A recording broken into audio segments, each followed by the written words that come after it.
In this video, I'm going to give my thoughts on using the Nikon D3100 in 2022.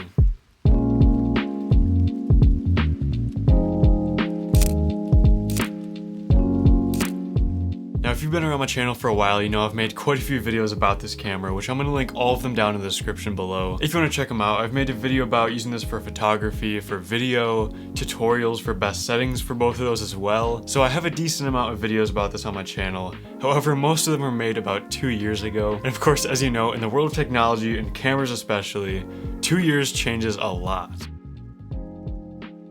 So in this quick video, I want to give my thoughts about this camera in 2022. Of course, show some examples I've taken with this camera, and just talk about what I think about using this, if I think it's still worth picking up in 2022, and what type of person I'd recommend this camera to. So first things first, if this is the first video you're seeing about this camera, or if you really don't know much about it, I'm going to go over the main basic specs of this camera, and then move on to everything else afterwards. So let's get right into the specs.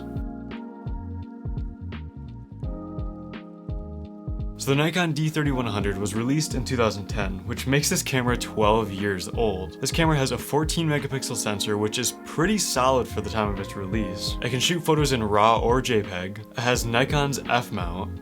It shoots 1080p video at 24 frames a second and 720p video at up to 30 frames a second. It's pretty small and compact compared to other DSLR cameras. It's very light as well. It has a 3-inch fixed LCD screen, so it's not a touch screen. You can't articulate it or move it at all. It's just a fixed screen. And because of its age, it has pretty below average ISO performance. You know, it's pretty much best to keep it the lowest ISO you can, like around 100 ISO, if you don't want a bunch of noise in your images. With its 14 megapixel sensor, it takes pretty good quality photos, and it has pretty decent autofocus as well if you have an autofocus supported lens on it. Of course, it's nothing crazy. It's not going to be as snappy as brand new Sony cameras or brand new Canon or even Nikon cameras, but you can definitely get away with the autofocus in photo mode. However, in video mode, the autofocus is basically unusable. I wouldn't even recommend trying it. So for video, you're definitely going to need to use manual focus. And overall, this camera is pretty much what you'd expect for a $100-ish camera. Now that is not at all saying this is a bad camera. You can actually get some great looking photos out of this. And I have to say, every time I use this camera, I am blown away by how good the picture quality is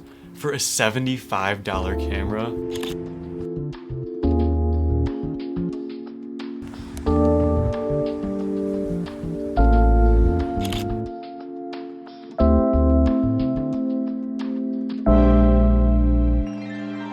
Now, of course, this is not at all comparable to any newer camera like a Sony a7 IV or an A1 or a Canon R5 or R6 or any of Nikon's newer cameras. This is just not comparable to any new camera. You know, of course, almost everything with new cameras is going to be 5 to 10 times better than this camera. But a majority of people either don't have the money or just don't want to spend a ridiculous amount of money on new camera bodies. Like the Canon R5 and R6 are like $2,500 and $3,500. The Sony A1 is a $6,000 camera. Like 99% of people just are not gonna spend that much money on a camera body. And that's just why I love talking about cameras like this and like the Sony NEX series cameras on my channel, because no one else really talks about them, but they're super cheap nowadays. And really all it takes is good lighting to get amazing looking photos out of these cameras. No matter what your case is, if you already have this camera, or if this is what your budget will allow, you can get awesome looking photos out of this.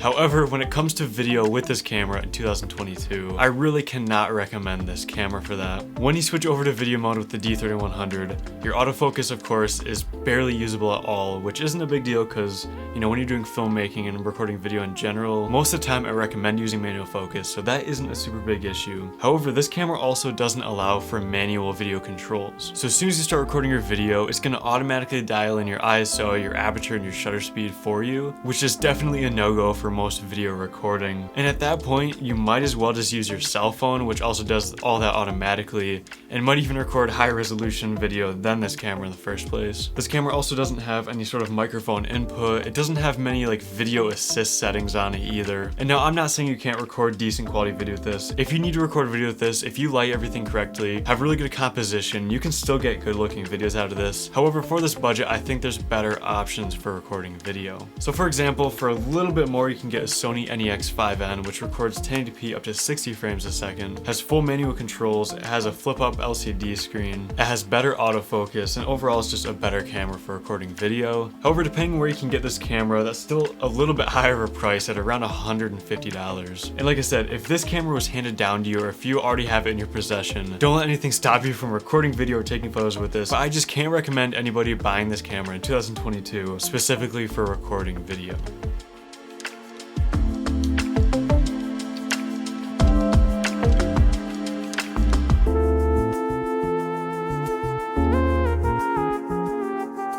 But those are pretty much my thoughts on this. I'm sure you've seen some photo examples by now. Hopefully this will help you make a decision, if you have this camera, if you're thinking about purchasing it. I hope this video helps you decide what is best for you. But that wraps this video up. Thank you so much for watching. I will see you in the next video.